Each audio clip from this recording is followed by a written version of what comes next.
va commencer par le feedback. Ensuite.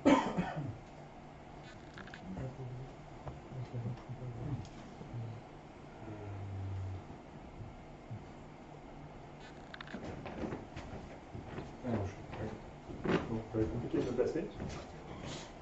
Ah oui, non, en fait, c'est pour ça qu'il y a un... C'est bien fait. C'est bien fait. En fait, il y a un truc qui est prévu pour...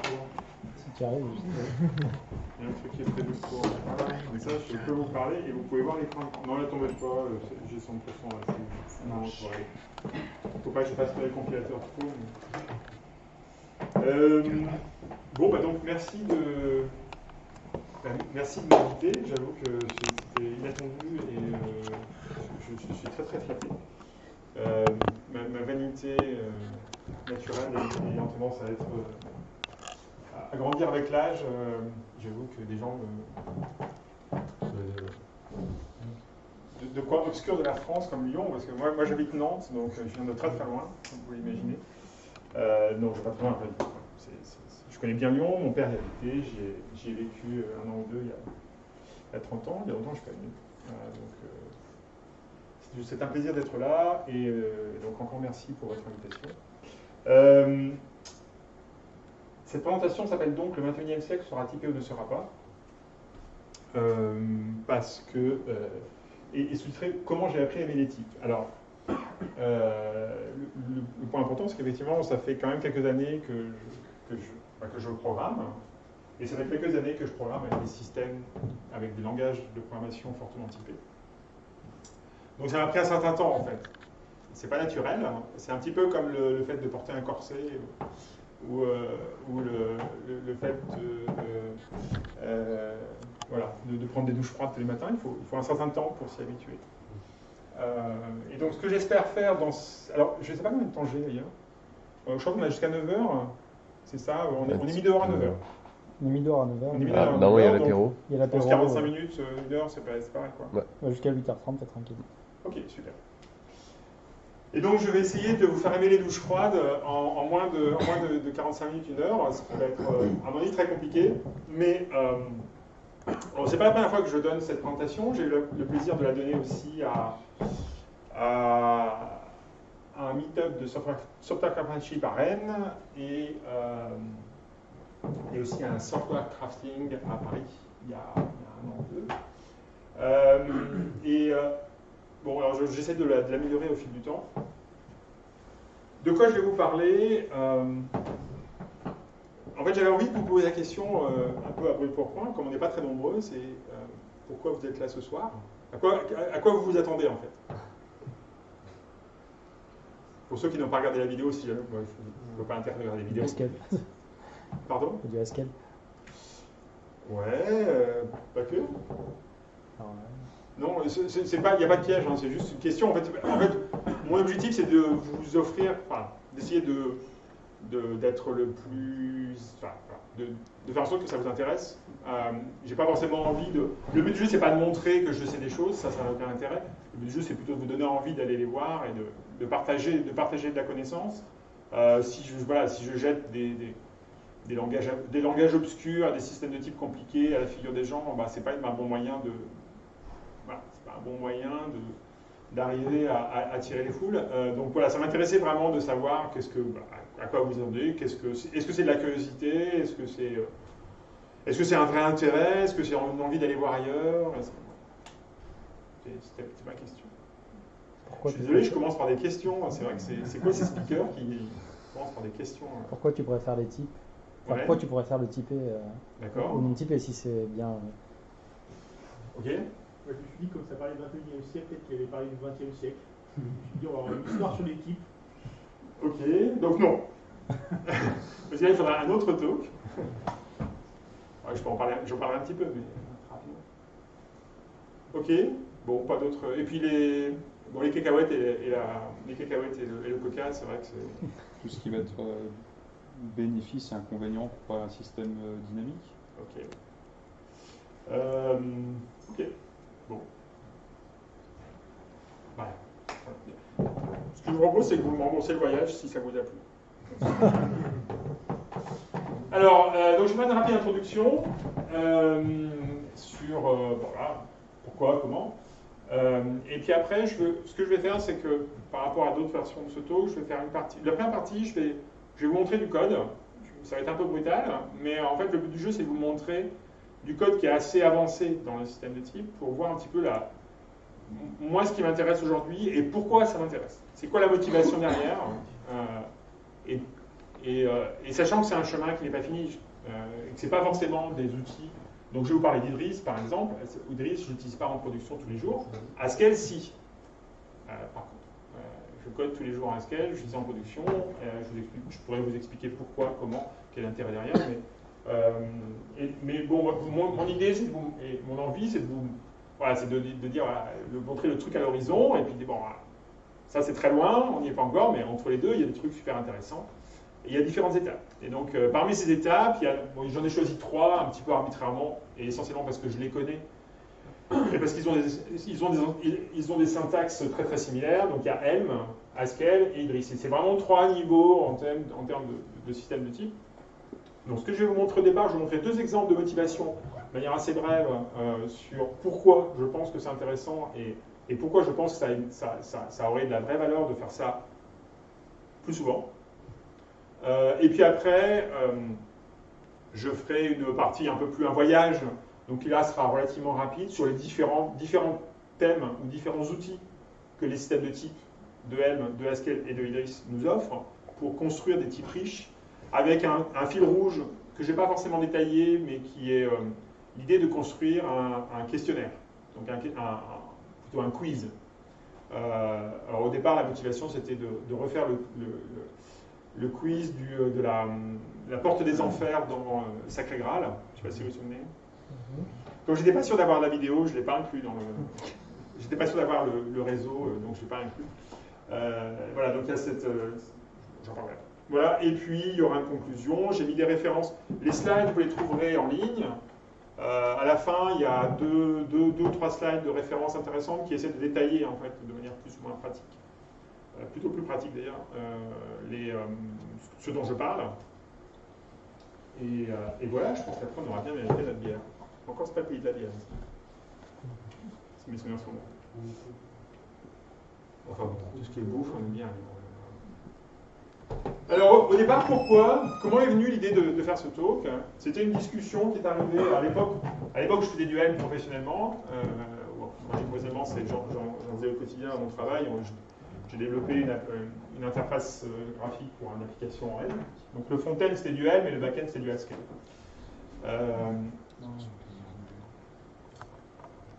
Et donc il y avait une question sur le channel Beginners du Slack Helm qui était sur le type de liste A. Donc quand j'écris dans mon code Toto liste A, qu'est-ce que ça veut dire vraiment? C'est quoi liste? C'est quoi A? 2 points, c'est 2 points. Et Toto, bah, c'est un identifiant. Mais c'est quoi liste A? C'est quoi le statut de ce truc? Il faudra attendre pour savoir ce que c'est. Une deuxième motivation que j'ai trouvé intéressante, il y a pareil, il y a 1 an ou 2, un talk de... je ne sais plus comment ça s'appelle. Scott Blushing, non? Hein? C'est Scott Blushing? Non, c'était pas Scott Blushing. C'est pareil, c'est quelqu'un qui travaille sur elle, c'est pas Feynman, c'est Feynman. C'est pas Richard Feynman, évidemment. Martin Feynman, je sais, qui a fait un talk qui s'appelait Making Impossible States Impossible, et qui était effectivement comment utiliser le système de type de Helm, comment utiliser ce que propose Helm pour rendre justement des états de l'application impossibles. Son talk est très très bien, je pense mieux que le mien, mais bon, il n'est pas là. Et par contre, Helm, c'est un langage un peu pauvre, à mon avis, donc bon, je trouve ça dommage, j'aurais pu le faire en autre chose. Donc c'est une vidéo très intéressante que je vous invite à voir après, pour compléter ce que je vous ai raconté, et qui va plus en détail, en fait, qui va peut-être un peu plus en détail sur un point particulier de l'idée d'avoir un système de type. Et puis une troisième motivation, c'était parce que moi, ce qui m'intéresse, en fait, c'est de développer, et j'imagine comme pas mal d'entre vous, ce qui m'intéresse, c'est de développer des applications, en fait, des trucs qui servent à des gens. Je ne suis pas universitaire, je l'ai été, mais je ne le suis plus, je me suis enfui. Et donc ce qui m'intéresse, c'est vraiment de construire des applications, de construire des outils qui servent à des gens. Et donc en ce moment, par exemple, moi je travaille sur une application qui est sur un système de gestion de prêts immobiliers. Voilà, c'est un outil, c'est un système de gestion qui est sur la blockchain, mais ça c'est juste pour parce qu'il faut récupérer du pognon. Mais sinon, voilà, c'est un outil de gestion pour gérer les prêts immobiliers. Il n'y a rien de plus, on va dire, terre à terre que du prêt immobilier. Tout le monde, peut-être pas tout le monde, mais j'imagine certains d'entre vous savent ce que c'est qu'un prêt immobilier. Il y a des règles de gestion, il y a plein de... Et c'est un métier très riche en fait. C'est un métier très riche dans lequel il y a plein de règles. C'est ça qui est intéressant. Et la question c'est, est-ce que ces règles, on peut en faire quelque chose? Est-ce que c'est intéressant de se dire, est-ce que avoir un système de type puissant, ça pourrait nous aider à faire des logiciels de meilleure qualité pour ce genre d'environnement, pour ce genre de domaine, pour des domaines qui sont encore une fois relativement banals. C'est applicable à, je sais pas, à la paye, à la gestion de rendez-vous, à un site web, n'importe quelle application. La question c'est, est-ce que ça peut aider? Alors, la réponse que j'essaie de donner, je pense que oui. La réponse que j'essaie peut-être un peu maladroitement de donner dans ce talk, c'est comment, voilà, qu'est-ce que ça pourrait nous apporter. Et donc le but de cette session, c'est vraiment d'essayer de vous faire découvrir la richesse de ces systèmes de types. Et en particulier, évidemment, dans le cadre des langages fonctionnels. Je ne parlerai pas du tout des systèmes de type d'objets de Scala, par exemple, ou de type impératif, de langage un peu impératif, de langage impératif comme Rust, qui est un système de type très intéressant aussi, mais qui est hors scope. Et sachant que c'est un domaine de recherche, c'est un vrai zoo, il y a plein de choses qui existent. Voilà. J'aimerais bien, voilà, le but du jeu c'est de vous donner envie d'y aller voir de plus près, parce qu'en une heure, je n'aurai pas le temps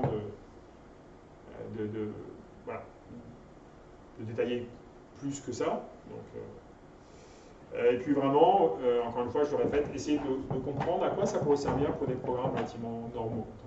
Donc c'est pas, je ne suis pas en train de parler d'écrire un theorem prover ou de prouver la conjoncture des 4 couleurs, le théorème des 4 couleurs sur un graphe. On est vraiment en train de parler de faire des prêts immobiliers, manipuler des dates, transporter des containers sur des bateaux. Des trucs relativement banals et non pas banaux. Donc c'est là où je montre du code, du vrai code normalement qui marche.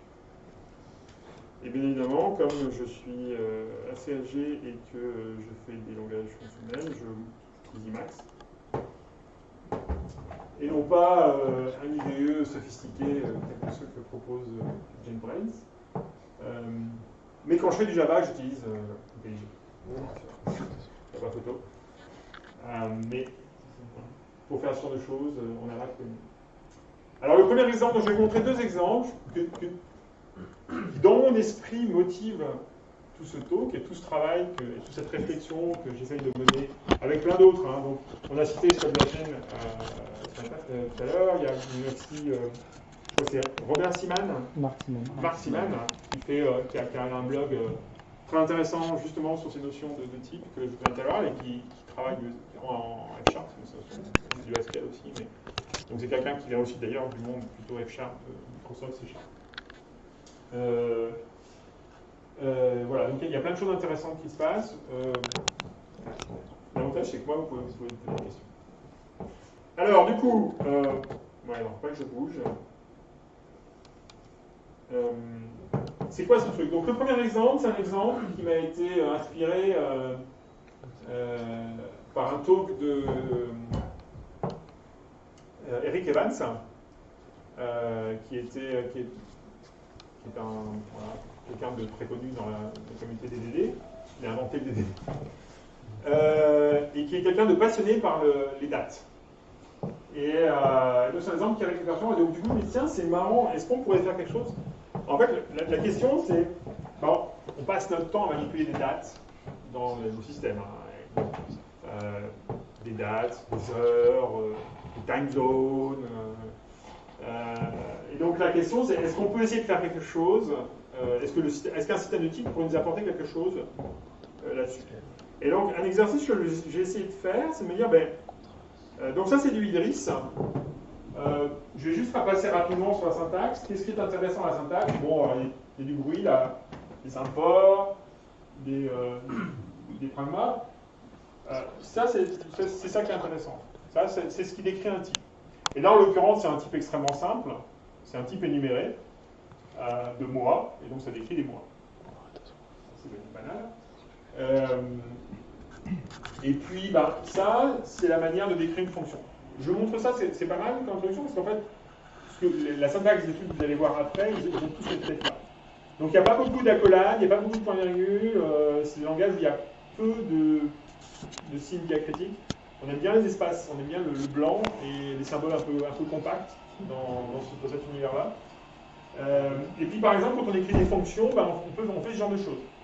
On aime bien le pattern matching. Donc, ça veut dire que là, je suis capable de décrire, quand je veux définir ce que c'est produire un nombre naturel à partir d'un mois, je peux énumérer en fait les mois et fournir les mois. Ouais, j'ai fait de manière assez brutale, il y a d'autres manières de faire, mais en tout cas, ça, c'est une première manière de faire. Et puis, donc ça, c'est vraiment la description d'un mois. Vous pourriez avoir en C#, donc Java, vous auriez un enum month, et cet enum serait, voilà, il y aurait des constructeurs, et vous auriez toutes ces propriétés. Vous pourriez dire, est-ce que 2 mois sont égaux? Oui, là, c'est pareil, là, je peux dire, est-ce que 2 mois sont égaux? Est-ce que je peux comparer 2 mois? Donc, je peux définir des interfaces. Donc, tout ça, c'est des interfaces. Il n'y a rien de très mystérieux là-dedans. Je peux définir des alias de type. Je peux dire, en fait, une année, c'est un entier naturel. Ce qui est vrai. A priori. En tout cas, une année dans le calendrier grégorien.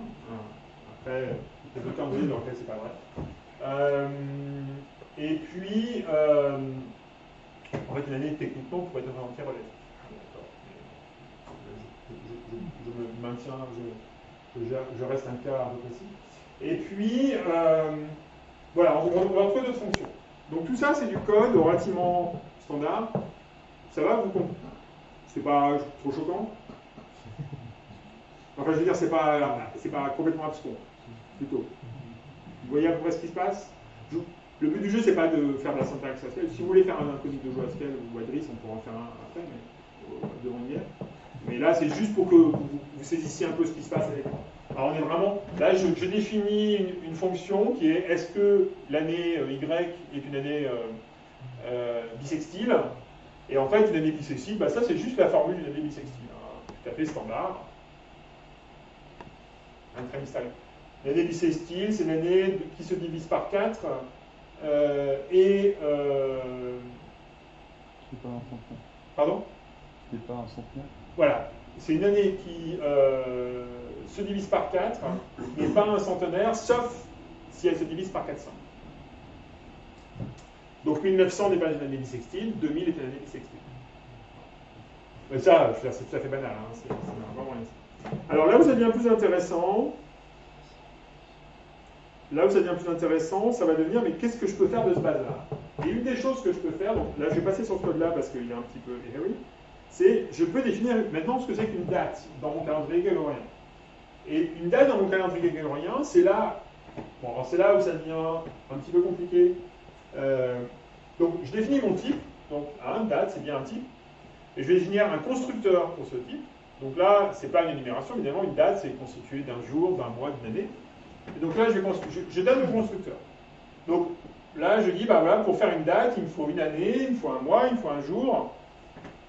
Et ce que me permet de faire Idris, et c'est là, moi, je trouve ça fascinant.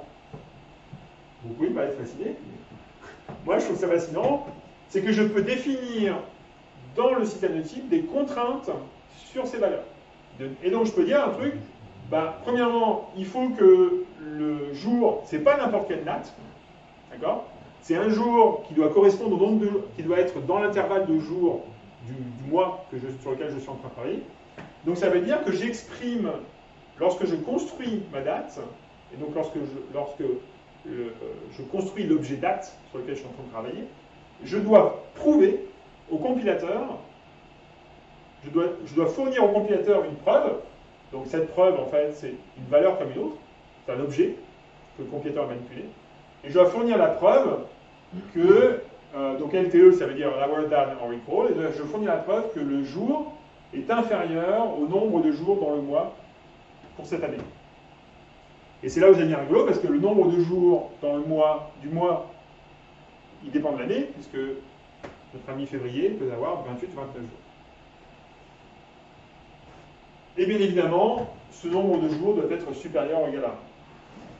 Donc là, je dis, dans mon type, donc au niveau du compilateur, avant même que quoi que ce soit ait exécuté, que ce truc-là soit shippé dans un container Docker dans le cloud, le compilateur va me garantir que je ne pourrai jamais construire une date qui sera le 29 février 2019 ou le 33 janvier 1987. C'est impossible. Le compilateur me garantit ça. Ok?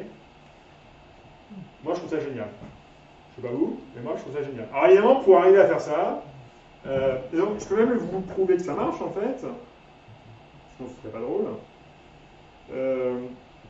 Donc, je peux regarder dans le REPL. Donc là, Idris, en fait, un REPL. Hein. Donc, on peut manipuler les choses, on peut faire un plus 1. C'est un REPL. Et donc là, je peux demander, par exemple, est-ce que je peux faire la date, on va dire 2019, février, 29.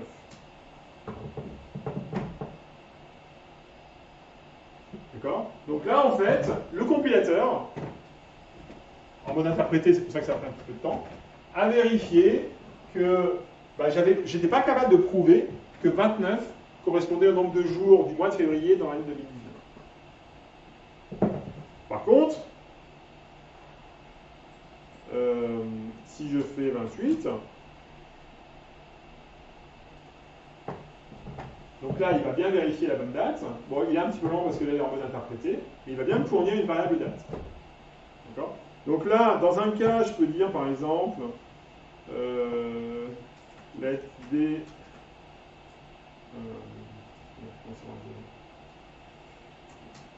je ne sais plus comment ça marche. Non, comme ça. Je me souviens pas comment on fait. Bon, c'est pas grave. Donc, dans un cas, je peux définir une variable, dans l'autre cas, je ne peux pas le faire. Donc ça, c'est extrêmement puissant. Ça veut dire qu'en particulier que je suis capable de garantir dans mon système que mes dates, que si je manipule le type date, c'est un type qui est bien formé. Donc je n'ai plus jamais à le vérifier nulle part. À partir du moment où une date rentre dans le système, elle est nécessairement valide. Et donc, la question que normalement vous vous posez, c'est de dire, bah oui, mais bon, qu'est-ce qui se passe si l'utilisateur rentre une date? Eh bien, si l'utilisateur rentre une date, bah en fait, j'ai la même mécanique. Et en fait, bien évidemment, un utilisateur, il peut rentrer une date arbitraire, il peut rentrer Toto, il peut rentrer n'importe quoi. Okay, mais ce à quoi me force le système de type, c'est à exprimer qu'est-ce que ça veut dire de rentrer une date valide. Et en fait, je ne pourrais pas, si j'enlève ça, en fait, ben, mon truc ne va pas compiler. Parce qu'en fait, le compilateur va dire, non, mais tu n'es pas capable de prouver que tu auras toujours une date à partir de n'importe quelle string. Et c'est ça qui est très très fort, et ça c'est le fait que dans Idris, j'ai la possibilité d'exprimer le fait qu'une fonction doit être totale. Et donc ça veut dire que pour n'importe quel input, elle va me fournir une réponse. Pour n'importe quelle entrée, j'ai un résultat. Et là, bien évidemment, pour n'importe quelle string, je n'ai pas une date. Donc je ne peux pas construire, je ne peux pas exprimer cette fonction dans Idris, c'est impossible. Alors si, je peux l'écrire, je peux dire c'est une fonction partielle et puis lancer une erreur. Ça existe, hein, mais c'est pas ça qu'on veut.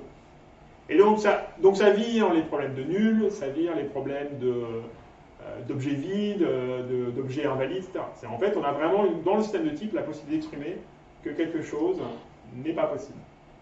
Et donc normalement, là, si j'essaye de... de lire, par exemple, si j'essaie de lire une chaîne de caractères qui est par exemple, alors comment ça marche? Je ne sais plus comment ça marche déjà. Je dois pouvoir.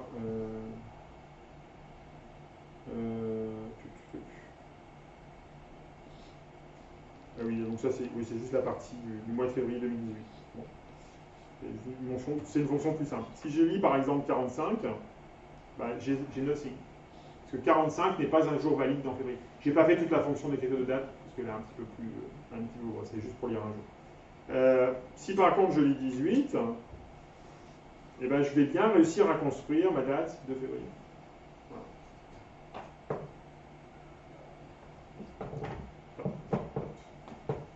Ça va? Je ne vous ai pas perdu?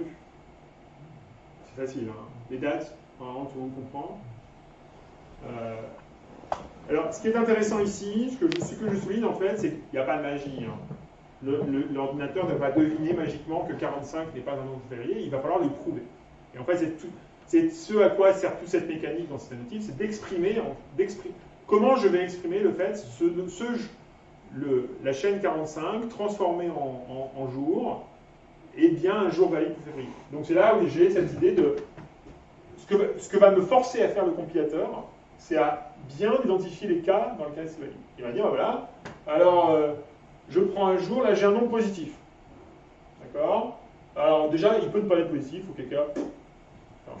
S'il est positif, d'accord, donc j'ai x, là c'est un nombre positif. Alors là je dis, ok, est-ce que tu peux me convertir ce x en un entier naturel? Alors il peut toujours. Là, c'est juste un cast, en fait. C'est un cast un peu sophistiqué. Par contre, l'intérêt, c'est que maintenant que j'ai ce cast, je peux dire, bien, est-ce que J' est inférieur à 28? Si oui, à ce moment-là, ce que j'obtiens, PRF, ici, c'est le raccourci pour proof, j'obtiens une preuve, en fait, que J' est bien inférieur à 28, et donc, comme j'ai une preuve, là, je dois aussi prouver que J' est bien supérieur ou égal à 1, et comme j'ai maintenant mes deux preuves, je peux construire mon MKDAT. Et en fait, je suis capable de fournir les deux preuves implicites que J' est bien inférieur ou égal à 28, supérieur ou égal à 1. Et donc, vous voyez bien que ce n'est pas magique, hein, c'est des taf. Mais par contre, une fois que c'est fait, ça vous offre une garantie, mais qui est rock solid. Je ne pourrai jamais nulle part dans mon système avoir une date qui n'est pas valide. Alors j'ai un autre exemple. Donc ça c'était un premier exemple de motivation. Juste une question. Oui. Si tu avais essayé d'appeler déjà MKDAT directement sans faire tes cases, qu'est-ce qui lui... Alors supposons, donc déjà, déjà j'ai un premier type qui doit être correct, c'est-à-dire que je dois avoir le NAT. Ouais, ça va. Bon, ça c'est un minimum. Donc, supposons que j'enlève, on peut faire l'exemple. Hein.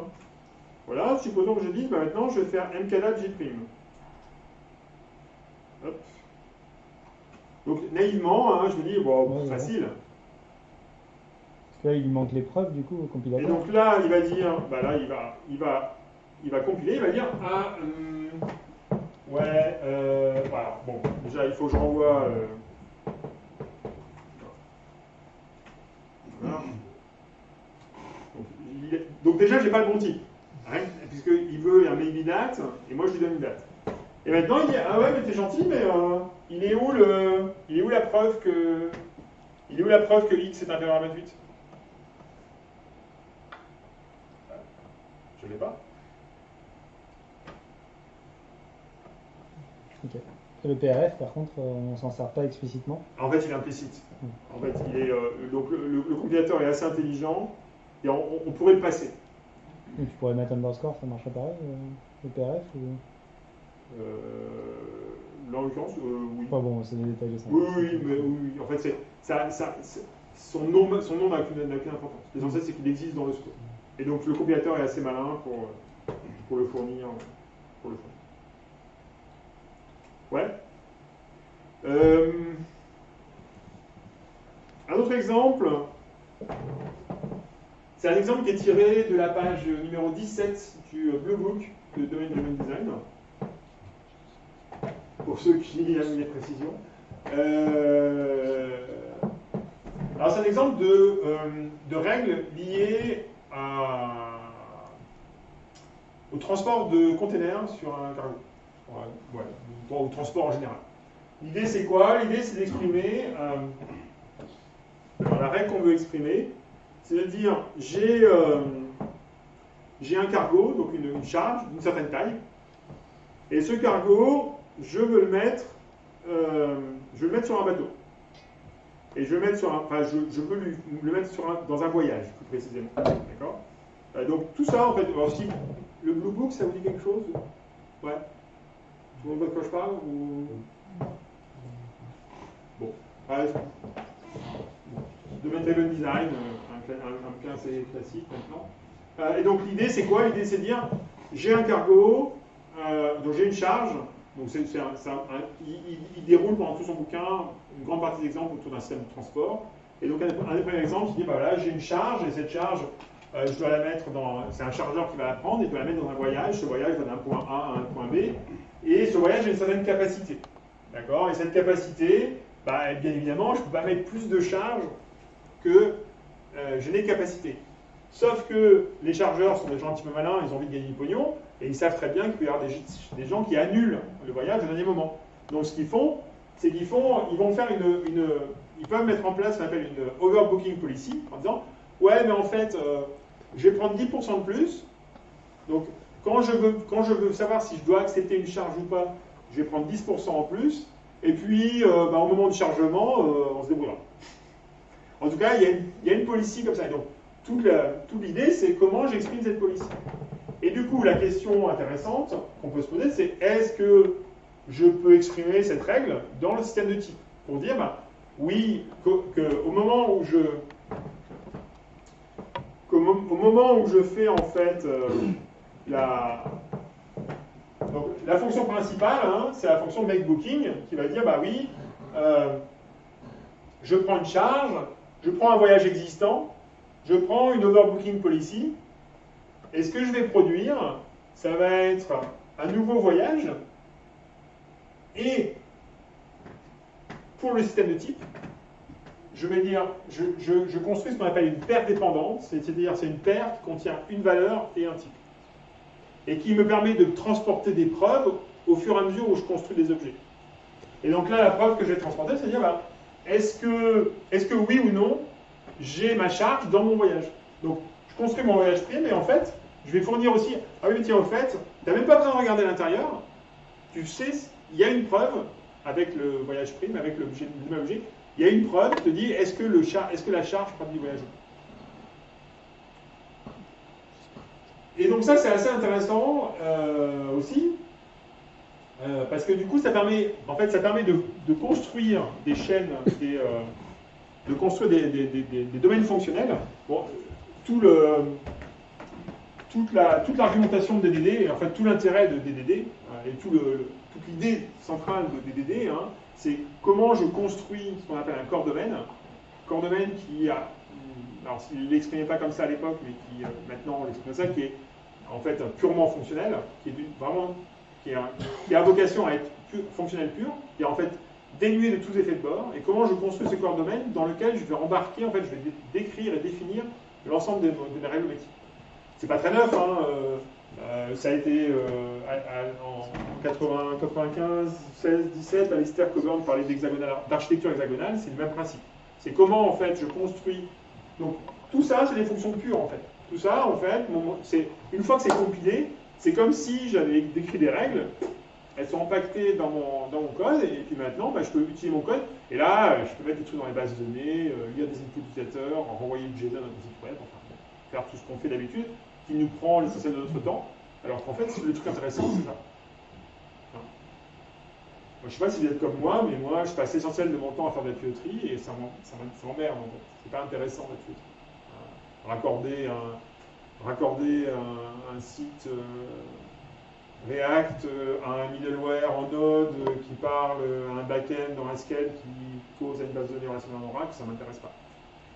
Ça m'intéresse pas.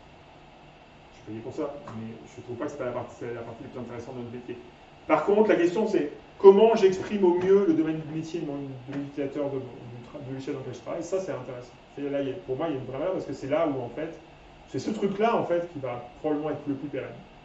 Et donc, arriver, pour moi, la motivation, ce que j'essaie de vous montrer au travers de ces deux exemples, alors un exemple très simple de date et puis un exemple qui est un petit peu plus métier autour du cargo, c'est comment avoir un système de type sophistiqué me permet d'exprimer des règles métiers de manière, alors, concise, je ne sais pas, bon, c'est relativement concis quand même, mais en tout cas, de manière extrêmement sûre, pour faire en sorte que, en fait, je n'ai besoin que de regarder la signature de la fonction pour savoir qu'est-ce qu'elle va me faire, qu'est-ce qu'elle va faire.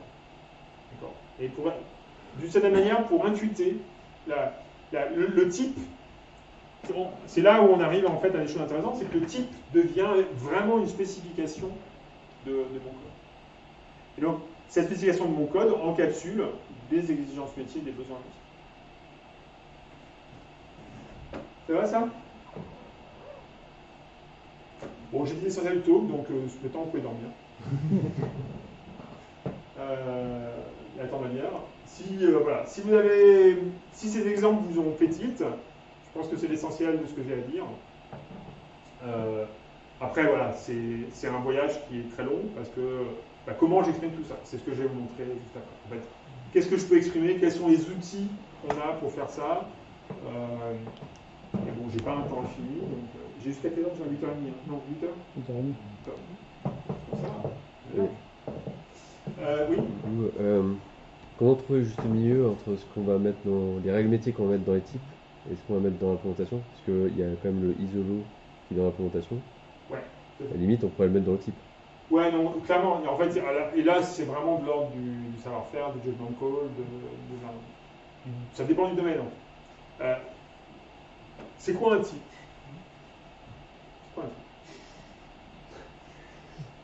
Bonne question. Je ne sais pas trop non plus. Moi non plus, je ne sais pas trop. Mais c'est quoi un type en fait? Un type, c'est ni plus ni moins que c'est un classifieur. En fait, plus précisément, c'est une proposition sur vos valeurs. Proposition au sens logique. L'idée, c'est que le type exprime une propriété de votre valeur. Cette propriété, généralement, et ce qui est intéressant, c'est que pour la même propriété, tu peux avoir plein d'implémentations différentes. Déjà, tu as plein de valeurs différentes, et tu as plein de manières, en fait, de respecter cette propriété. La propriété peut être, voilà, l'exemple de la date, par exemple. La propriété, c'est, la propriété qui m'intéresse, c'est le nombre de jours de la date que je construis. La probabilité importante, c'est ce nombre de jours, y compris entre 1 et le nombre de jours du mois. Ça, c'est une propriété. C'est une propriété qui est vraie pour 1, 2, 3, 4, 5, 6, jusqu'à 28, 29, 30, 31. Et donc, c'est une proposition que je définis sur une valeur. Par contre, comment je vais construire la valeur? Il y a plein de manières de le faire. Effectivement, il y a plein d'implémentations différentes. Et donc, le choix entre proposition et implémentation, il va dépendre vraiment de quoi on parle. Et surtout du niveau de spécification, du niveau de précision qu'on va avoir, du niveau de sécurité qu'on va avoir. Je peux très bien me dire, bon, mais NAT, c'est bien, parce que je sais que mes utilisateurs, ils sont gentils, ils ne vont jamais mettre 33. C'est une spécification qui est valide, c'est un type valide. Enfin, c'est un type, en tout cas. En tout cas, et ce qui est intéressant, c'est ce que dit le type, en fait. Le type dit, si je peux mettre NAT dans ma date, potentiellement, je peux mettre n'importe quelle date, n'importe quel jour, 27. Qu'est-ce que ça veut dire? J'en sais rien. Mais le type, en fait, me dit, voilà ce à quoi tu dois. Donc c'est vraiment l'ordre de la proposition. Ce que tu vas mettre dans le cargo ici, et là j'anticipe un tout petit peu, mais ce que permet de faire Idriss, en fait, c'est de mettre la frontière où je veux. Ce que permet de faire le système de type, c'est de dire, mais la frontière, elle est où je veux, exactement. Il y a un talk très célèbre dont je n'ai pas parlé, un talk assez connu, de quelqu'un qui s'appelle Kyle Kingsbury. Je ne sais pas si ça vous dit quelque chose. Jepsen, ça vous dit quelque chose? Non. Bon. C'est quelqu'un qui est assez connu dans le monde des ops, des systèmes, du monitoring et tout ça. Jepsen, c'est un outil que je trouve assez fascinant. Il a créé un outil pour tester des bases de données réparties et pour vérifier que ces bases de données réparties respectaient bien des propriétés de consensus, de cohérence. Et donc il a écrit un outil pour ça et c'est devenu son business. Et donc depuis, ça fait quoi, 5 ans, 10 ans qu'il fait ça. Et en fait, il prend toutes les bases de données du marché, là, open source comme commercial, et puis il dit vous prétendez être séquentiellement consistant, pas de problème, on va le tester, on va vérifier. Et donc lui, il a développé un outil pour faire ça.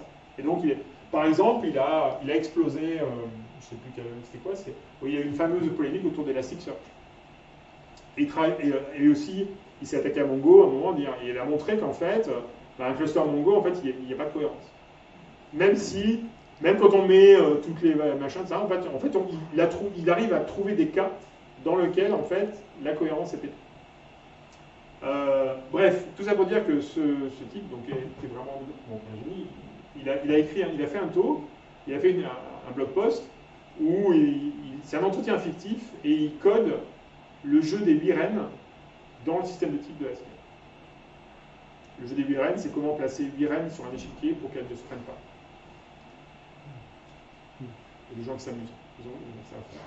Bon, mais le point, c'était, en fait, aujourd'hui, l'intérêt d'un système de type puissant comme ça, c'est que vous pouvez mettre le curseur où vous voulez. Vous pouvez dire, bah non, tout est valeur. Et donc, c'est grosso modo, hein, si j'essaie d'exprimer c'est quoi un système de type, c'est je pars du point 0 où j'ai pas de type et où en fait tout est du string. C'est du string-based development.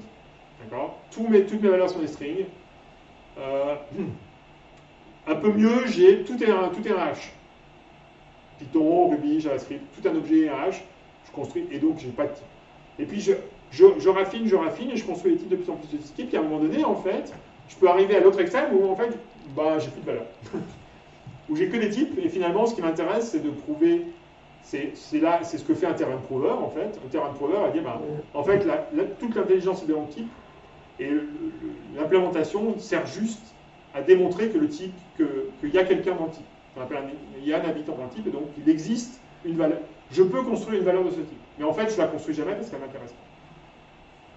Ça, c'est le spectre qui existe. Moi, ce qui m'intéresse, c'est plutôt le spectre quand même pratique, c'est côté valeur. J'ai envie de construire des valeurs pratiques. Par exemple, j'ai envie que mes charges aillent sur mes bateaux et soient transportées et fassent le voyage.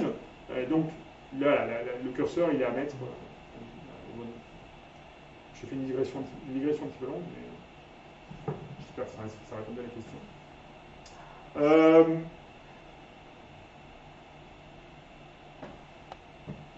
Alors, du coup. Donc je vais passer rapidement. Je vais essayer de vous montrer maintenant quels sont les outils dont on dispose et le niveau en fait de complexité quand on passe de Helm à Haskell et de Haskell à Iris. L'idée étant de vous dire finalement quel que soit le langage que en fait le message final c'est quel que soit le langage que vous faites, il y a de fortes chances que vous puissiez quand même faire tout ça en fait. C'est pas très important. Par contre, ce qui est intéressant, c'est de se poser la question et de dire comment je vais arriver à représenter tout ça. Il y a des langages où c'est plus facile, c'est le langage que je vous montre, et des langages où c'est moins facile. En JavaScript, c'est compliqué de représenter des types. En fait, c'est pas compliqué, vous n'avez que des valeurs. Mais donc, il faut recoder le système de types dans JavaScript. Ça existe, hein, il y a des gens, un truc qui s'appelle Fantasyland, qui est un projet dans le JavaScript, qui est recoder en fait le système de types de Haskell dans JavaScript. Et donc faire du Haskell en JavaScript, qui est absurde. Mais pourquoi pas enfin, bon. Mais ce qui est intéressant, c'est de se poser la question. Et puis, un autre intérêt que je ne montre, dont je ne parle pas ici, mais qui mériterait un talk à lui tout seul, qui est une fois que j'ai des types, c'est-à-dire une fois que j'ai exprimé des propriétés sur mes valeurs, eh ben, je peux faire ce qu'on appelle du property-based testing. Et le property-based testing, c'est une arme de destruction massive des bugs, parce que c'est un machin qui va me dire, j'exprime mon type, et à partir de mon type, je vais générer des cas de tests, et à partir de ces cas de tests, vérifier que mon implémentation est vérifiée. Ça, c'est vraiment excellent. Et ça existe dans tous les langages aussi. Et donc, évidemment, en input, si vous êtes en Python, vous n'aurez pas un type, vous aurez plutôt une spécification dans le langage Python. Mais en tout cas, c'est quelque chose qui ressemble. Tout ça, c'est un continuum, en fait. Il n'y a pas d'un côté les gentils qui font des types et les méchants qui font du langage dynamique, en fait. Ça n'existe pas. Il y a d'un côté les gens qui se préoccupent que leur code soit sans bug, et de l'autre côté les gens qui n'ont rien fait. En gros, c'est ça, la distinction est là. Non, mais ce que je veux dire, c'est que la distinction, elle ne passe pas entre langage statique et dynamique. Et en fait, il y a des gens qui ont envie de livrer des langages sans bug et qui font du TypeScript, du JavaScript, du Ruby, du Python. Il y a des gens qui font du Haskell et qui s'en foutent en fait du bug, qui veulent juste faire du Haskell parce que c'est hype, parce qu'ils ont appris ça. Parce que, voilà. Donc la distinction, voilà, c'est pas. Mon message, il n'est pas du tout d'opposer. En fait, il n'est pas du tout d'opposer la notion de type dynamique au type HTML. Enfin, pour moi, c'est une discussion qui n'a pas d'intérêt. La discussion qui est intéressante, c'est comment j'exprime mon domaine métier, quels sont les outils que m'offrent mes langages, et il se trouve que moi, les langages qui m'intéressent, c'est plutôt le langage de type. Et j'essaie de montrer que le langage de type offre vraiment des outils très puissants pour faire en sorte d'exprimer un domaine métier, donc des contraintes et des spécifications de manière plus rigoureuse. Et l'intérêt étant que ces spécifications, elles sont vérifiées à la compilation. Et en fait, mon programme est compilé, et quand il est compilé, c'est-à-dire qu'il va vérifier sa propriété. Alors que si je suis en Clojure, ou en Python, ou dans d'autres langages comme ça, en fait, il faut que j'ai des tests. Ces propriétés, je vais les vérifier avec des tests. Mais finalement, c'est plus un mindset qu'autre chose. Alors, on va commencer. On va commencer par Helm. Alors, Helm, c'est un langage qui est très bien. Moi, je trouve super, qui a plein d'avantages. Il a une grosse communauté. C'est un langage qui est... alors, personnellement, je suis vraiment une quiche en JavaScript et en front-end. Et moi, je trouve que c'est vachement pratique Helm parce que ça me permet de faire ce que j'aime faire, c'est-à-dire coder dans un langage à peu près sain d'esprit. Sans trop me préoccuper de... Et donc pour faire des trucs un peu... voilà, pour faire des interfaces interactives, c'est super intéressant. Et surtout, c'est un langage qui enlève toute une classe de problèmes, parce que la seule chose que vous pouvez écrire en Helm, c'est des fonctions pures. Helm, vous ne pouvez pas faire d'effet de bord en Helm, c'est impossible. Vous ne pouvez pas l'écrire, en fait. Vous pouvez en faire, évidemment, mais vous ne pouvez pas l'écrire. Et c'est ce que j'ai trouvé vraiment extrêmement libérateur, c'est que du coup, toutes mes fonctions sont sans effet de bord, et donc je peux juste réfléchir en fait à ma fonction, je peux la tester, je peux la manipuler, je peux jouer avec, et le type en fait, une fois que j'ai défini le type, en fait c'est très facile, parce que j'ai plus qu'à dérouler l'ensemble des valeurs. Et bien évidemment, ce qu'on va essayer de faire, c'est des fonctions qui sont de préférence totale, et qui ont un support dans le langage de première classe. C'est ça qu'offre Helm, et tous les langages dont je vais parler, et beaucoup de langages maintenant, la plupart, c'est devenu quand même extrêmement courant. Même Java, aujourd'hui, offre des fonctions de première classe. Les fonctions de première classe, c'est l'idée que qu'une fonction peut retourner une fonction, ou prendre une fonction d'argument. La fonction, et je peux construire dynamiquement, je peux construire dynamiquement une fonction dans mon code et la retourner, etc. Donc ça, c'est cette idée que les fonctions sont une valeur comme une autre. Et comme c'est une valeur comme une autre, ces fonctions ont un type. Et donc le premier type, en fait, le premier type de base que vont offrir le langage fonctionnel, c'est comment j'arrive à typer mes fonctions. Et en fait, en soi, c'est déjà extrêmement puissant, parce qu'une fois que j'ai typé mes fonctions, comme mes fonctions, qu'est-ce qu'elles font ? Elles prennent des paramètres et puis elles appellent d'autres fonctions. En fait, ça devient très facile à vérifier. Ça devient vérifiable. C'est-à-dire que je peux commencer à dire, ma fonction appelle d'autres fonctions, je vérifie que les types matchent, et puis dans mon arbre d'appel, je vais vérifier, et c'est le principe de base de l'algorithme de type checking, c'est vérifier que lorsque j'appelle une fonction, je passe un paramètre qui a le type correct, et que cette fonction appelle des fonctions avec les paramètres corrects jusqu'à ce que et j'ai pas de magie en fait. Et à la fin, c'est toujours une fonction. La magie, elle est dans le runtime. C'est le runtime en fait qui va interpréter ces fonctions et qui va me dire, dans Helm, l'idée de Helm, c'est quoi? C'est que je fournis ces trois fonctions, et ces trois fonctions en fait sont interprétées par le runtime pour faire une boucle événementielle pour mettre à jour le DOM. Et donc mettre à jour le DOM, produire des événements qui vont être interprétés par le runtime, qui vont par exemple me permettre de faire un appel remote, récupérer un JSON, ce JSON modifier un modèle de données, et ce modèle de données, en fait, le retransformer en HTML. Si vous faites du React, ou n'importe quel truc, quasiment n'importe quel framework web un peu moderne, aujourd'hui, cette boucle-là, vous la reconnaissez. Ça, c'est Redux. Redux, en fait, a été inspiré de Helm. Et donc, cette idée d'avoir une boucle, et ce qui est très intéressant, c'est que c'est beaucoup plus facile à typer. Et en fait, si j'ai que des fonctions pures, les effets de bord, c'est un cauchemar à typer. D'ailleurs, Haskell a eu du mal à trouver la solution, ils ont trouvé la solution, mais c'est un cauchemar à typer. Alors que si j'ai pas d'effet de bord, c'est super facile. J'ai que des fonctions qui passent des paramètres qui retournent des paramètres. Et la magie, elle est dans le runtime. Et donc le runtime, il va prendre les résultats des fonctions et dire, ok, ben, là je sais ce que je dois faire. Là, je dois mettre à jour un état. Et puis là, je dois générer du dump. Et vous avez cette boucle en fait, et du coup, votre code devient beaucoup plus fluide et beaucoup plus simple.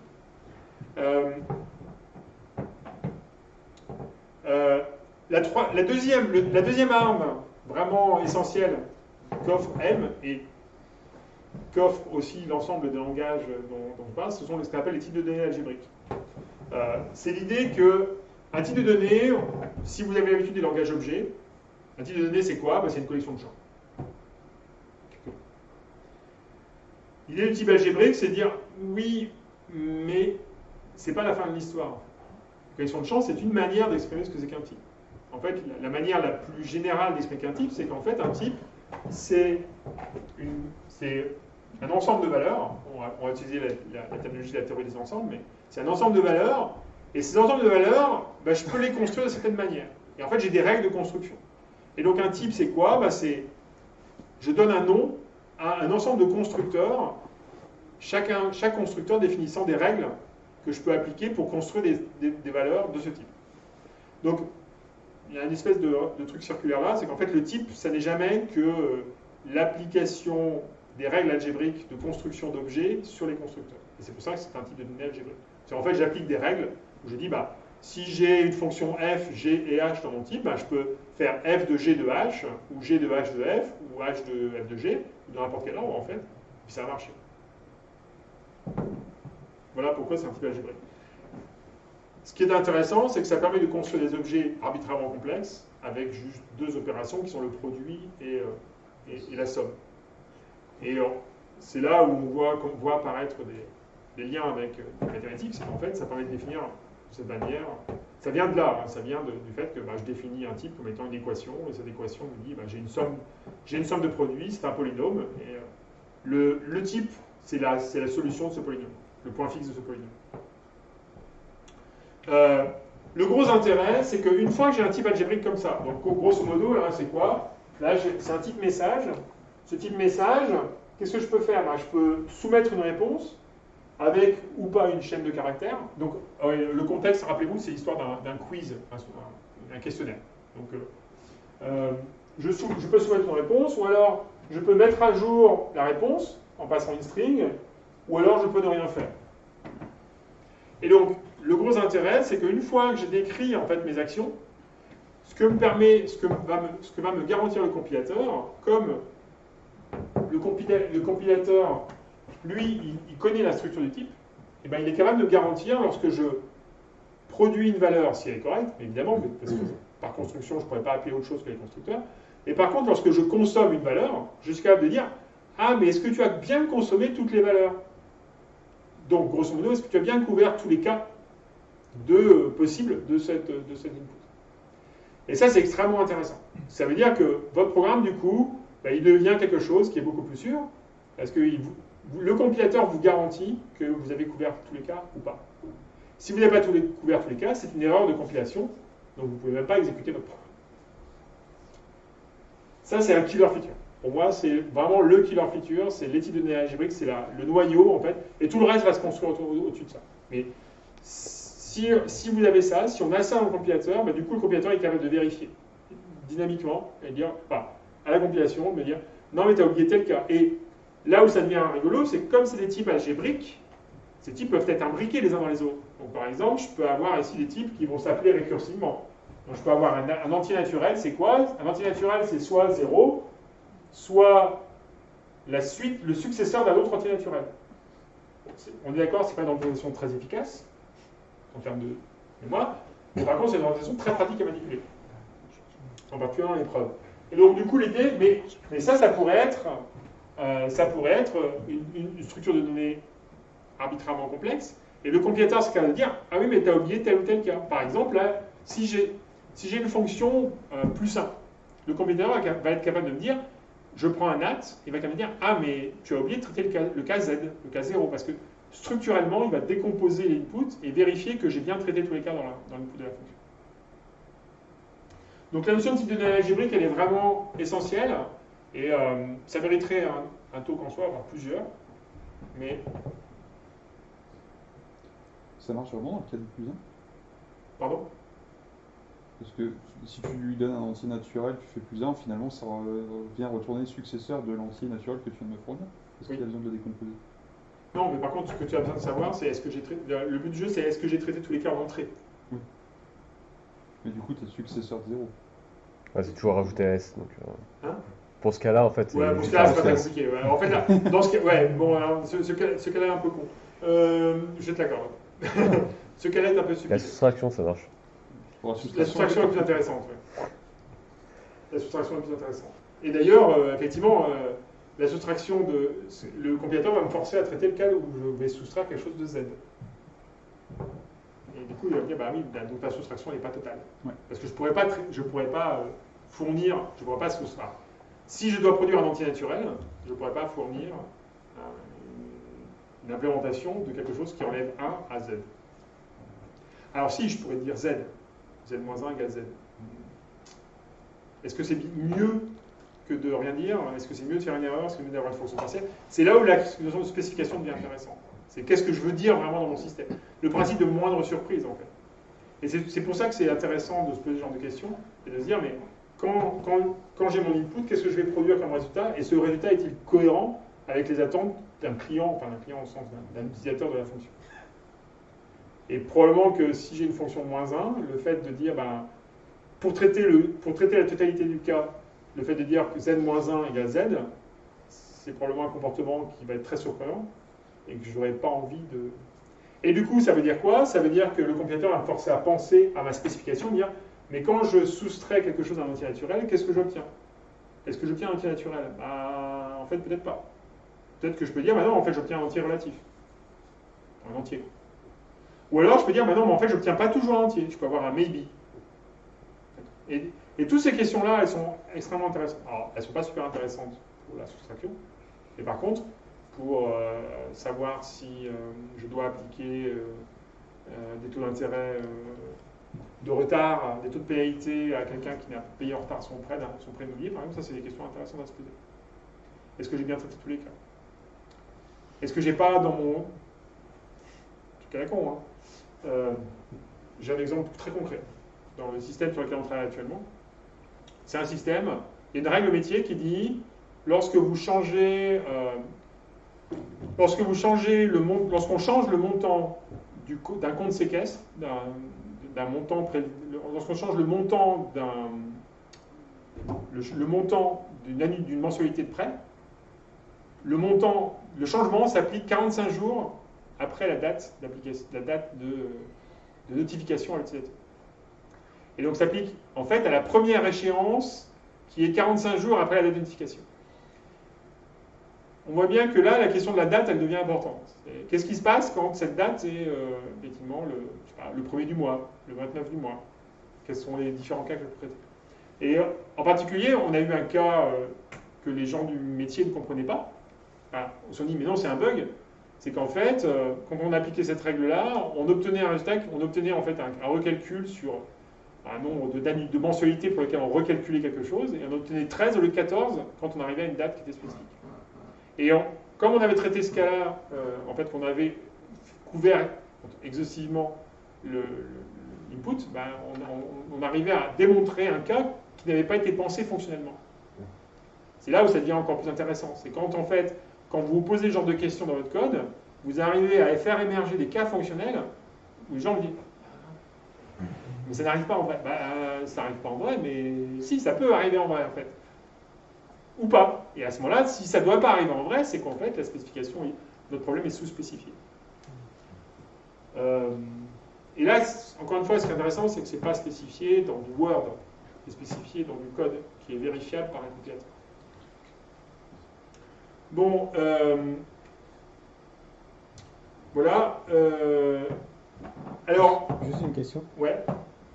Tu as dit que tu voulais pas opposer les typés et les non typés, mais en non typé, il n'y aura rien qui te permettra d'avoir ce petit truc qui te fait sortir un point qu'on n'avait pas vu dans l'aspect. Si, property based testing va te permettre de faire ça. Property based testing en non typé, Ouais. Dans tous les langages, on sera maintenant. Ouais. Voilà, actuellement, on le fait en Python, et d'ailleurs, un truc qui s'appelle, si vous faites du Python, c'est un truc qui s'appelle Hypothesis, qui est un super outil, qui est très très bien d'ailleurs, qui permet, alors, en fait, c'est souvent le property based testing, il y a deux branches. Il y a la branche qui vient des typages, Haskell, et il y a une branche qui vient du fuzz. Et en fait, les deux commencent à se rejoindre en disant, mais voilà, on veut être capable de générer des cas de tests intéressants à partir d'une spécification. Et donc, ouais, il y a plein de frameworks de PBT qui aujourd'hui permettent de faire des choses, même sous des langages non typés. Clojure. Le monde des possibles est juste évidemment, monstrueux. mais bien sûr. Déjà, c'est pas très rapide à en typer. Alors, en non typé, ça va être juste l'enfer. Après, la génération de cas intéressants, encore une fois, ne me pousse pas dans le sens dans lequel j'aurais tendance à aller. C'est qu'effectivement, je pense que c'est mieux de le faire du compilateur, parce que le compilateur est capable de... La différence, c'est que le compilateur est capable de le vérifier structurellement sur le code lui-même, sur la syntaxe et la sémantique du code. Un truc de property based testing va être capable de le vérifier uniquement en exécutant le code. Donc oui, d'une certaine manière, c'est moins puissant, mais on peut quand même le faire. C'est ça que ce que je veux dire, c'est que c'est pas équivalent. Mais pour moi, c'est le même. Le point important, c'est que c'est le même schéma de pensée. C'est j'exprime une propriété que doit vérifier mon implémentation. Cette propriété, je peux la vérifier. Si j'ai la chance de pouvoir coder dans un langage fortement typé, voire très fortement typé, bah, je peux l'exprimer dans le système de type. Et du coup, le compilateur va m'aider. Sinon, du générateur. Hein? Et à l'opposé. Et à l'opposé, bah, si j'ai pas la chance, si le compilateur ne le fait pas, eh ben, je vais le coder dans un générateur de test, et du coup, j'aurai la même, avec toutes les guillemets, garantie. En tout cas, j'aurai une garantie qui sera relativement proche. Ouais. Et imaginons que tu es sur un langage très fortement typé, ça va t'apporter quelque chose de faire du PBT dans ce cas-là ou pas du tout? Oui, parce qu'il y a des propriétés. Parce qu'en fait, c'est pas magique, hein, les langages typés, il y a toujours... si tu veux que ton type checker se termine, il ne va pas être capable de tout typer, en fait. Tu ne peux pas exprimer toutes les propriétés dans ton langage de type, et en particulier, tu peux pas... Et puis, ça n'a pas forcément d'intérêt, parce qu'il y a des propriétés que c'est trop complexe à exprimer. Donc, c'est encore une fois, c'est un curseur. Pour moi le property based testing, je l'utilise aussi en Haskell, hein, parce que ça me permet de couvrir des choses qui sont plus faciles à exprimer comme ça que dans un langage de type, que dans le langage de type. Parce qu'aussi, c'est des choses qui évoluent, et il y a des choses qu'il y a peut-être 5 ans ou 10 ans, j'aurais testé avec QuickCheck, et que maintenant, je vais plutôt écrire un test, parce que le système de type a évolué suffisamment pour m'offrir un moyen relativement agréable et simple de vérifier cette propriété. Donc oui, ça a toujours de la valeur. Ne serait-ce que pour réfléchir. Et si c'est capable, en fait, une fois que tu regardes le problème, tu dis, putain, est-ce que je peux exprimer une propriété? Dans 99,9% des cas, la réponse est oui. Une fois que j'ai cette réponse, je dis, ok, bah, j'ai trouvé la propriété, comment je l'implémente derrière? Est-ce que je peux la mettre dans le compilateur? Est-ce que je peux la mettre dans un PBT? Est-ce que je peux juste énumérer des exemples? Ou est-ce que je peux le faire dans un proof checker? Est-ce que je peux le mettre dans un prover et puis passer mon programme dedans? Après, c'est un détail d'implémentation. Et la partie importante, c'est la réflexion autour de la... Et au niveau des tests unitaires, tu les mets à quel endroit?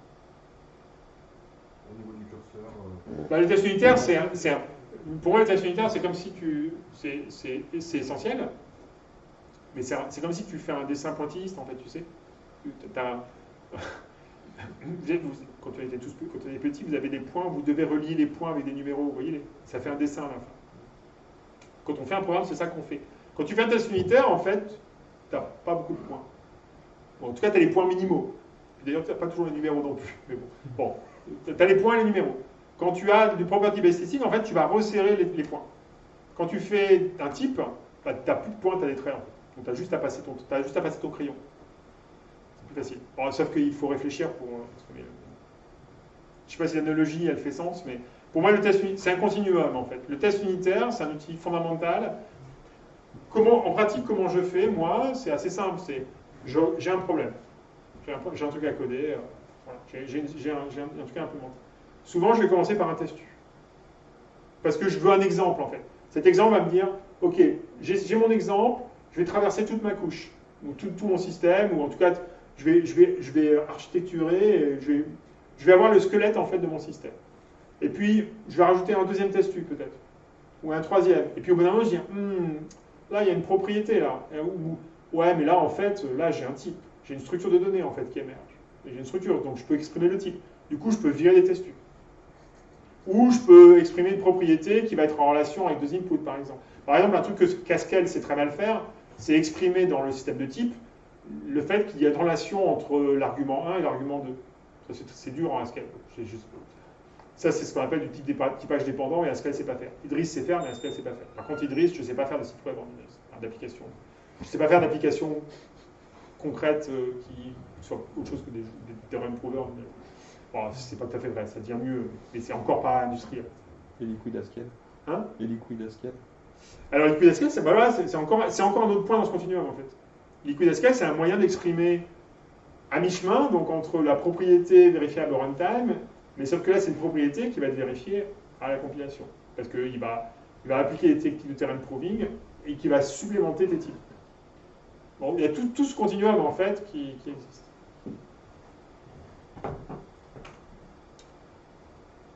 J'ai répondu plus ou moins à la question? Oui. Bon, c'est des slides, alors je suis un peu dans le webbing, hein, il faudrait qu'on fasse un coding de jeu ensemble pour qu'on regarde concrètement, mais c'est ça qui est intéressant en fait. C'est que c'est dans le concret que ça se passe. C'est pas de. Enfin, ce que j'essaie de vous faire passer comme idée, c'est que je ne suis pas en train de parler de théorie. Enfin, la théorie des types, c'est passionnant. Mais c'est pas de ça que je parle. D'accord? On est en train de parler concrètement comment je m'en sers.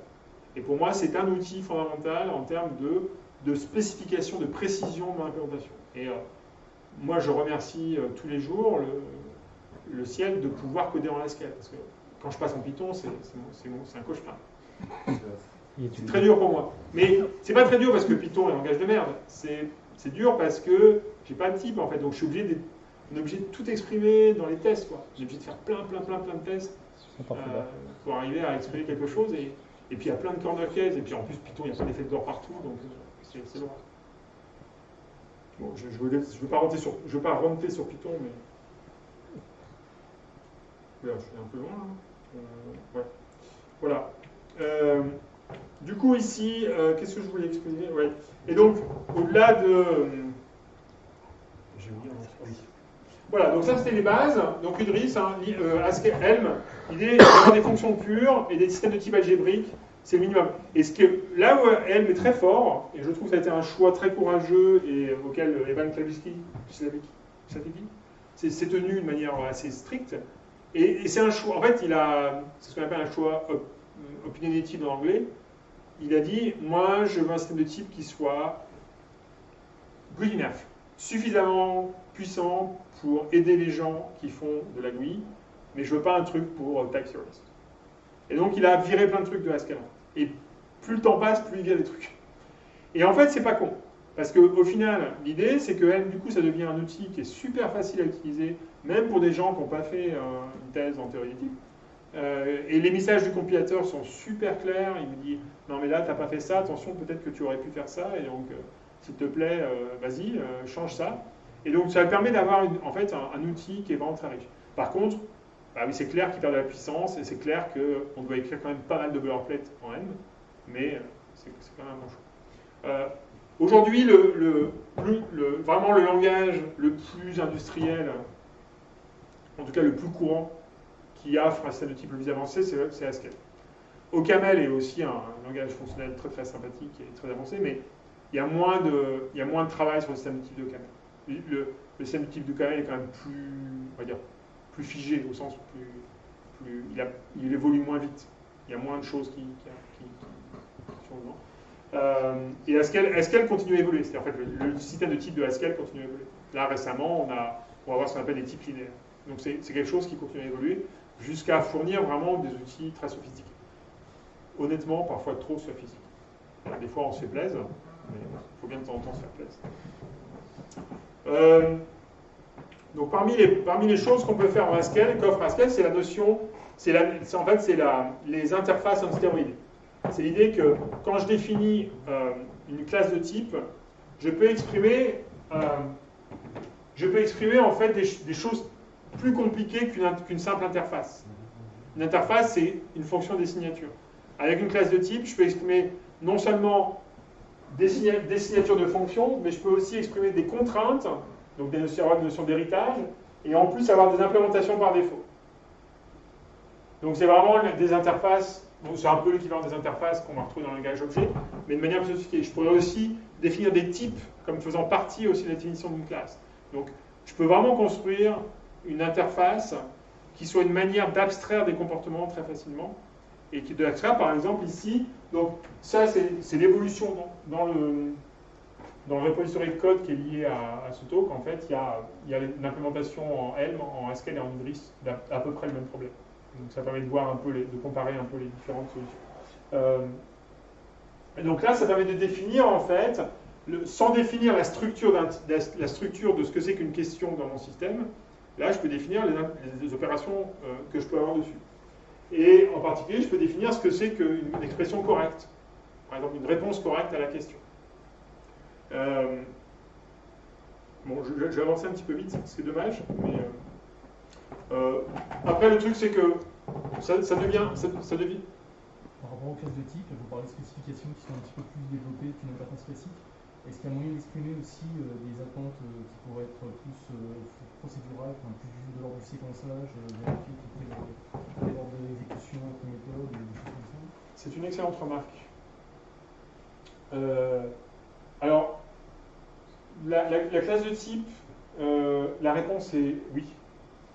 C'est-à-dire, en fait, une des manières, par exemple, alors, ça c'est un problème très intéressant, c'est comment je vais exprimer, si je reformule la question, et on dirait si j'ai bien reformulé, c'est comment je vais exprimer le fait que l'état de mon système évolue. Grosso modo, si je reformule la question de manière la plus abstraite possible, c'est est-ce que mon système de type me permet d'exprimer une notion de machine à état? En gros, voilà, cette idée-là. La réponse est oui. Alors, il y a plein de manières de faire. Et je peux le faire dans le système de type oui, de Haskell. Alors, une des manières de le faire, par exemple, ce serait je peux avoir une classe de type qui va me fournir des fonctions. Et ces fonctions, en fait, c'est une interface qui va produire un résultat. Et ce résultat, je vais utiliser ce qu'on appelle une famille de types pour être capable d'exprimer, en fonction d'un type en entrée, qu'est-ce que j'ai en sortie. Donc par exemple, je peux exprimer le fait que j'ai une classe de type qui va être next, par exemple, une transition, pour faire simple. J'ai une transition entre un type, je peux exprimer la notion de transition entre un type A et un type B, et avoir une fonction de transition. Est-ce que, étant donné une instance d'un type A, je peux aller vers un type B? Et à ce moment-là, je peux avoir par exemple une fonction de next de A vers maybe B. Parce qu'il est possible que de A, je ne puisse pas aller vers B. Ouais. Que toutes les valeurs, que toutes les valeurs ne sont pas correctes. Ou à ce moment-là, j'en fais une fonction totale en disant next de A de B. Donc un état deviendra un type, à peu près? C'est ça, exactement. Donc l'idée d'exprimer... Voilà, ouais, merci de couper court à mes digressions. C'est exactement ça, en fait. L'idée, c'est de lifter les états dans le système de type, et du coup d'exprimer la relation entre deux états, comme étant, par exemple, une classe de type, ou une fonction, ou par exemple une famille de types, disant je vais transformer la cible de tel type, c'est tel autre type, etc. Et du coup, je peux utiliser cette information en disant je peux utiliser cette information pour me garantir que lorsque j'appelle ma fonction de transition, en fonction de la valeur de mon type, c'est bien le bon résultat qui va être produit. Ou inversement, que je ne pourrais pas l'appeler avec autre chose que quelque chose qui est prévu, en fonction du type que j'attends. Donc tout ça, c'est extrêmement... Bon, j'ai pas d'exemple... Enfin, si j'ai un exemple qui est un peu dans cet ordre-là.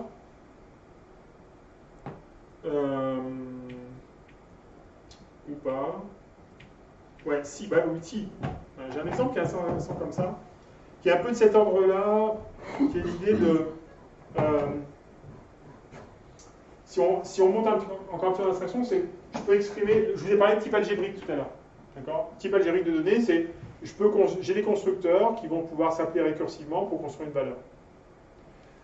Je peux avoir la notion de ce qu'on appelle un type algébrique de données, un type algébrique de données généralisé. abstrait, c'est algébrique, il faut prévenir abstrait. Dans lequel je vais dire, mais le constructeur, je vais paramétriser mon type et dire que le constructeur va me produire un type qui va me produire une valeur de ce type paramétrisée par un autre type. C'est pas clair ce que je raconte.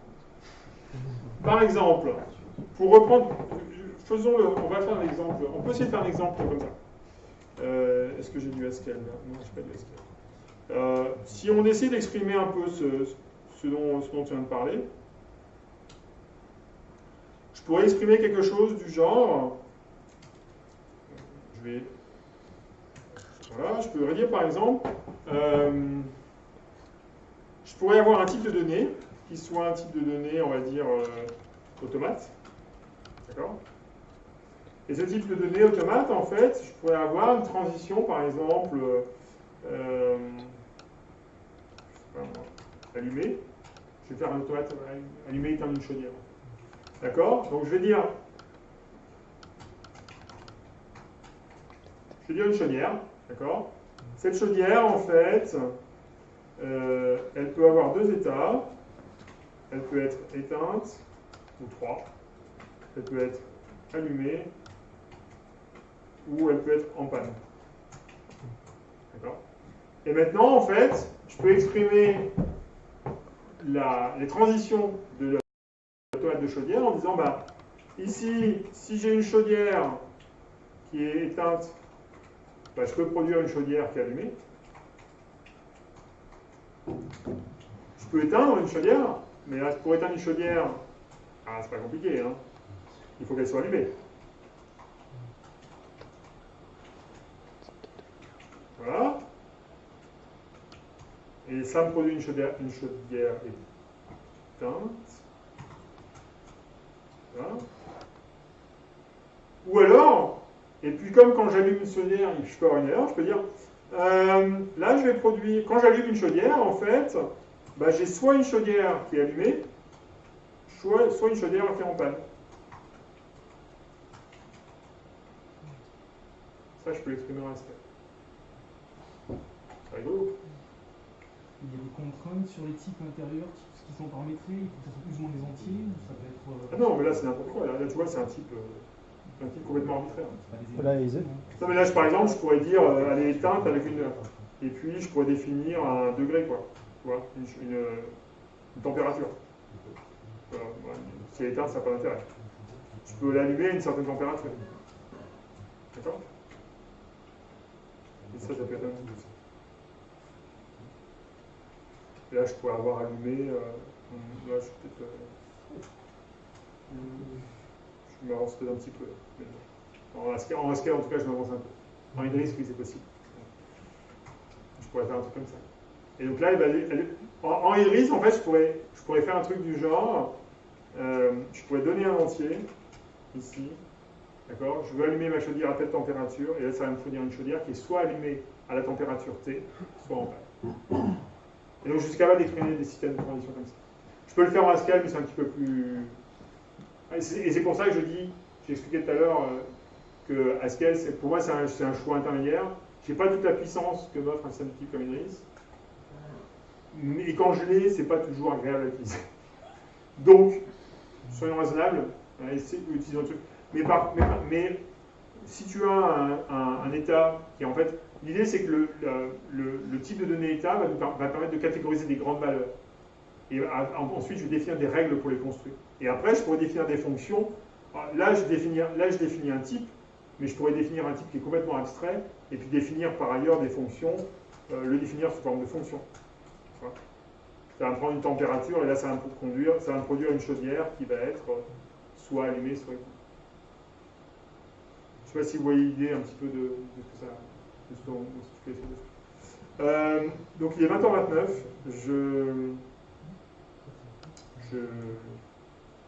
Alors, ouais, là je finis sur ce truc-là, je vais juste aller rapidement dessus. L'idée du role-driven development, c'est quoi? C'est que si j'ai un système de type puissant, et si j'ai un compilateur qui me permet de faire, qui va vérifier plein de choses à la compilation, en fait, je peux me servir du compilateur pour me dire ce que je dois mettre comme valeur à un endroit. Et donc, le role driven development, c'est vraiment cette idée que... alors, je ne sais pas si le compilateur va me... Par exemple, ici, je peux définir un role, un true, et le compilateur va me dire, ah, il va essayer en fait d'inférer le type. D'accord? Alors là, bon, c'est un peu... pourquoi? Donc là, il a trouvé un objet Q avec de type Q0. Et le type Q0 est ambigu, pourquoi? Parce que le Q0, en fait, dépend de la question, et c'est lui-même un truc qui dépend... Par contre, si j'essaye ici de le faire là, il m'a dit, ah, mais en fait, previous question, c'est quoi? Bah, c'est un container de questions sur lequel je peux appliquer all. Parce que all, son type, c'est un truc qui prend un prédicat, une liste de quelque chose et qui vérifie que toutes les quelque chose qui sont dans la liste de quelque chose vérifient le prédicat. Donc, ce mécanisme de development, en fait, est très intéressant parce que je peux partir d'une fonction. Donc, ce que je fais, c'est que j'écris une fonction, j'écris sa signature, et puis je commence à implémenter. Je commence à taper dedans, en me disant, qu'est-ce qui se passe si j'appelle... bon, par exemple, si je pars d'ici, je peux faire un truc du genre... bon, alors là, je voudrais vérifier que toutes les questions sont correctes.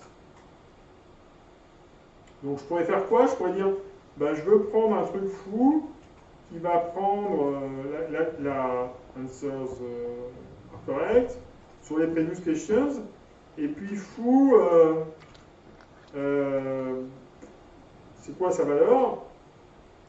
Ben, il va me dire, fou, voilà, c'est un trou qui doit prendre, je ne sais pas trop quoi, une liste de questions et qui doit retourner en fait un résultat. Et donc là, je peux me dire, bon, alors qu'est-ce que je pourrais faire? Answers are correct, c'est quoi? Ben, answers are correct, en fait, c'est ça. Là, je vais vérifier que les réponses sont correctes. Du coup, fou, son type, ça devient plus précis. En fait, c'est un truc qui prend une fonction, qui prend une question qui retourne un bool, qui l'applique aux questions qui doivent retourner un fake. Je veux dire, ça ressemble à all, non? En fait, ça me fait un truc du genre, en fait, c'est fou de all. Alors, là, il dit, oui, mais regarde, fou, en fait, non, c'est pas ça. Maintenant, tu dois trouver une fonction qui prend un bool et qui retourne un fate, etc., etc. Donc, en fait, je creuse, j'implémente ma fonction à partir des types. C'est comme UTDD, en fait. En fait, c'est UTDD. Sauf que c'est pas test development, c'est type development.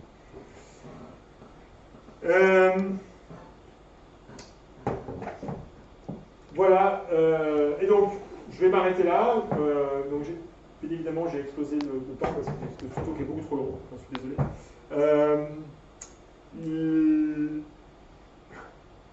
J'aime beaucoup ce là où ça devient rigolo vraiment, c'est quand on arrive en fait dans la notion de type égalité. C'est qu'en fait je suis capable d'exprimer dans mon système de type le fait que telle valeur doit être égale à telle autre valeur, ou plutôt tel type doit être égal à tel autre type. Et ce truc-là, c'est un truc extrêmement utile, parce que ça permet d'expliquer, par exemple, de réifier au niveau du système de type cette règle.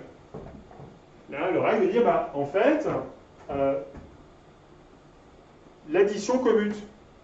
Et donc, là, je vais exprimer le fait que si j'ai deux entiers, n et m, n plus sm, c'est la même chose que sn plus m.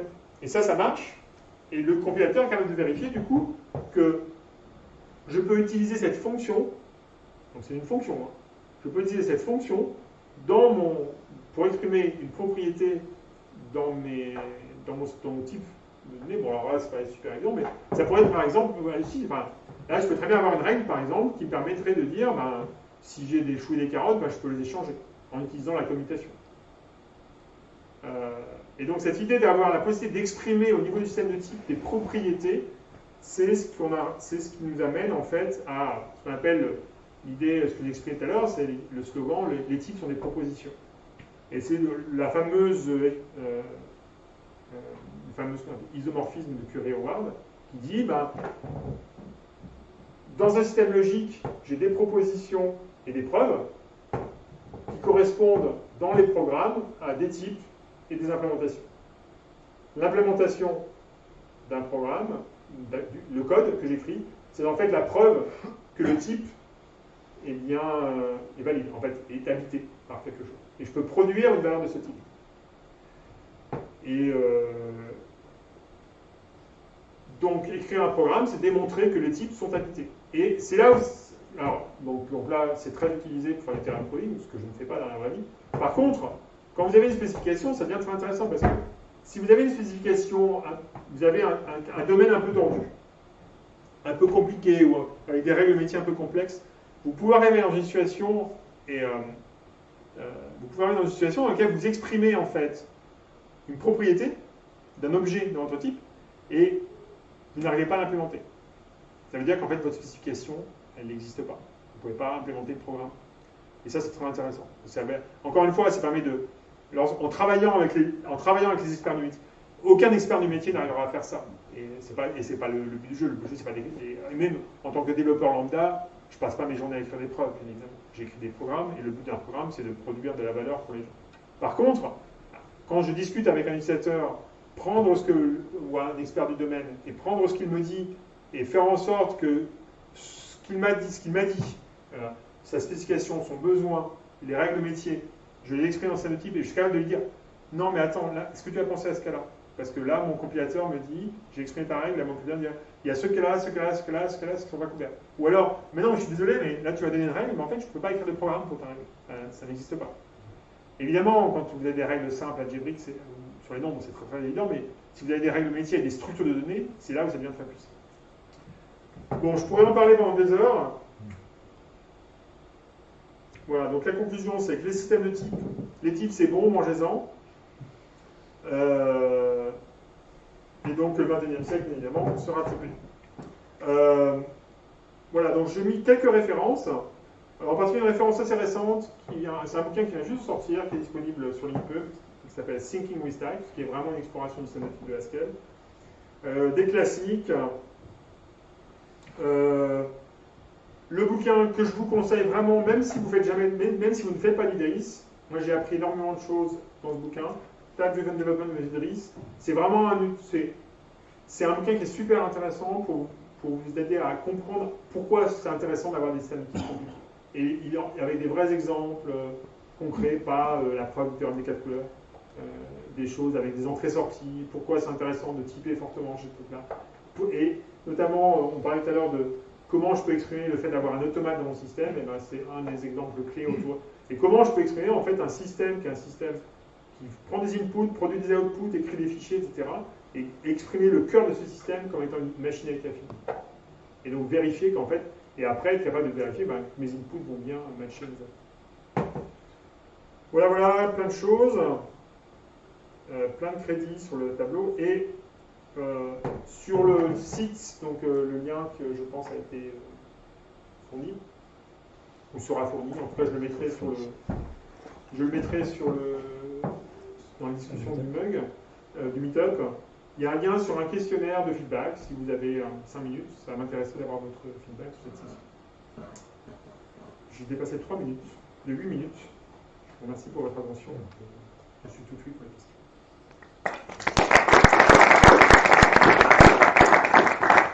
Pour les questions, du coup, on peut peut-être Si on a encore. aller à l'apéro. Ah ouais. Enfin, un petit apéro sans bière, puis après, ça va bien.